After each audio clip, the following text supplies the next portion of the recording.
नमस्कार, मैं सत्येंद्र कुमार और आज बात करेंगे हम महाराष्ट्र की राजनीति के बारे में। महाराष्ट्र में 20 नवंबर को विधानसभा के लिए वोट डाले गए 288 सीटों के लिए, जिसकी गिनती 23 नवंबर को हुई और विधानसभा का कार्यकाल 26 नवंबर तक था। यानी कि 26 नवंबर तक महाराष्ट्र में किसी भी पार्टी की जिसकी बहुमत आता है उसकी सरकार बन जानी चाहिए। लेकिन आज 2 नवंबर हो गया, लेकिन अभी तक महाराष्ट्र में सरकार नहीं बनी। महाराष्ट्र में कुल 288 सीट हैं, जिस पर बीजेपी 149 सीटों पर लड़ी और 132 सीटों पर चुनाव जीती।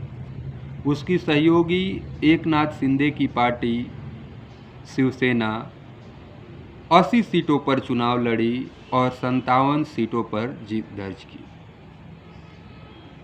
एनसीपी जो अजित पवार की है, उसने 59 सीटों पर चुनाव लड़ी और 41 सीटों पर जीत दर्ज की। कुल मिलाकर जो महाराष्ट्र में एनडीए गठबंधन है वो 230 सीटों पर जीत दर्ज किया है, जबकि सरकार बनाने के लिए 145 सीटों की ज़रूरत थी। इसके बावजूद भी इतने बड़ा बहुमत मिलने के बाद महाराष्ट्र में आखिर क्यों सरकार नहीं बन पा रही है। वही बात करें महाविकास आघाड़ी की, तो उसमें शिवसेना 94 सीटों पर चुनाव लड़ी थी और उसे 20 सीट मिले। कांग्रेस 100 सीटों पर चुनाव लड़ी, उसे 16 सीट मिले और एनसीपी शरद पवार की पार्टी 86 सीटों पर चुनाव लड़ी, 10 सीटें मिले। वही समाजवादी पार्टी को भी 2 सीट मिले। कुल मिलाकर महाविकास आघाड़ी को मात्र 50 सीटें ही मिल पाए। तो वहाँ पर जो विपक्ष का है सीटों का संख्या, वो विपक्ष के नेता के तौर पर विधानसभा में कोई विपक्ष का नेता बने, इतना भी विपक्ष को सीटें प्राप्त नहीं हुई। लेकिन वहीं जो एनडीए है, महायुति है, उसको 230 सीटें महाराष्ट्र की जनता ने दिया है। लेकिन अभी तक सरकार महाराष्ट्र में नहीं बन पाया। आखिर पेच कहाँ फंस रहा है, इस पर भी हम बात करेंगे। लेकिन जो कांग्रेस और उद्धव ठाकरे और अजित पवार के चाचा जो शरद पवार हैं, उनके द्वारा जो कई सवाल उठाए जा रहे थे कि जो महायुति है, जिसमें बीजेपी बड़ी पार्टी है, इतना उन्हें सीट मिला है, इसमें कहीं ना कहीं उन्होंने कुछ गड़बड़ घोटाला किया है चुनाव। लेकिन चुनाव तो चुनाव होता है। झारखंड में आपने देखा कि इंडिया गठबंधन की सरकार बन गई, वहाँ पर तो इस तरह के कोई बात नहीं उठाए जा रहे हैं, ये बीजेपी के द्वारा कहे जा रहे हैं। दोनों स्टेट में एक ही साथ चुनाव हुआ। झारखंड में मुख्यमंत्री हेमंत सोरेन बन गए और अपना कार्यकाल शुरू कर दिए। झारखंड के लिए कुछ काम और कुछ घोषणाएं भी उन्होंने करनी शुरू कर दी।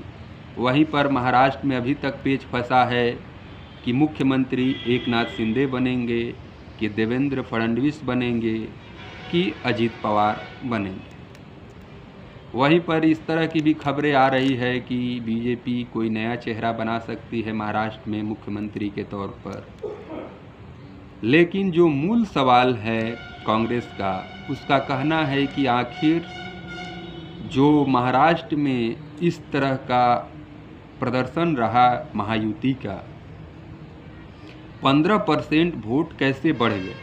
हर एक चुनाव में 1-2% वोट बढ़ता है, लेकिन इस बार महाराष्ट्र के चुनाव में जब से महाराष्ट्र का निर्माण हुआ अभी तक इतनी बड़ी विक्ट्री किसी भी पार्टी को नहीं मिला।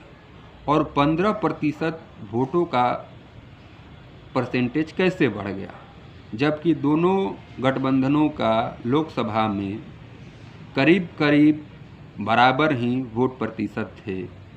तो यहाँ पर कैसे बढ़ गया विधानसभा में 15% वोटों का परसेंटेज।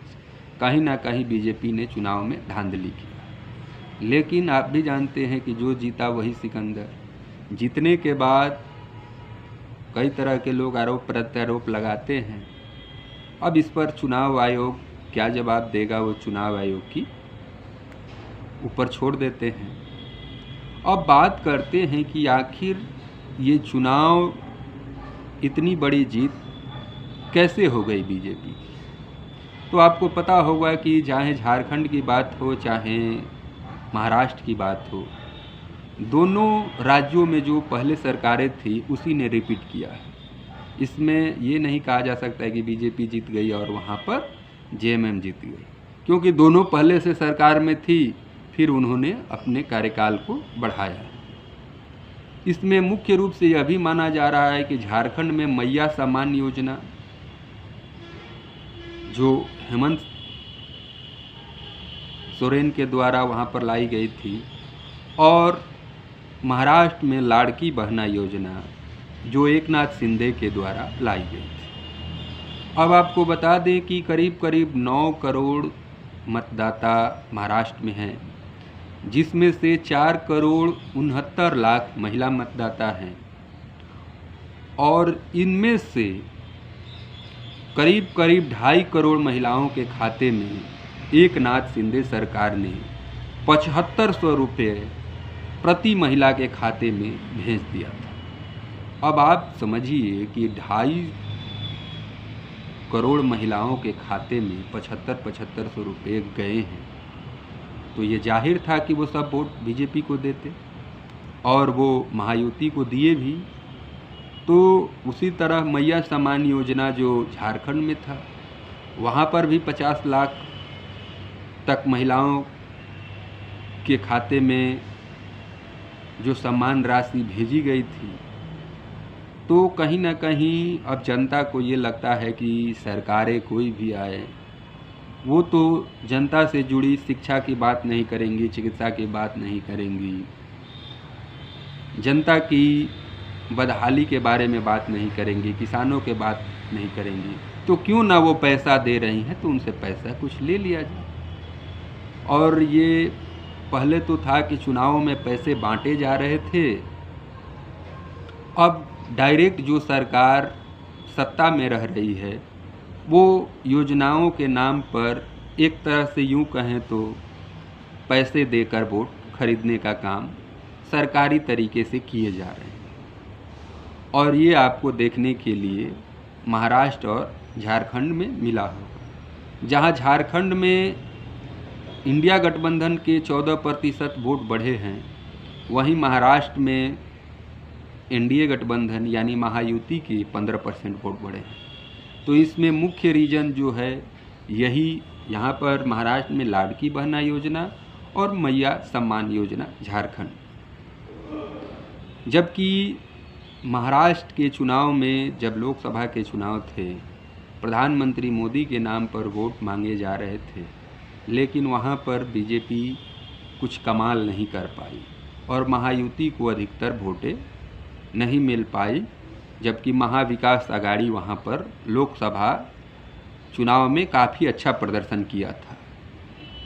जबकि विधानसभा में योगी जी 10 रैलियाँ करते हैं, उसके बाद मोदी जी की 11 रैलियाँ होती है, अमित शाह की 16 रैलियाँ होती है, फिर भी जो चुनाव हैं वो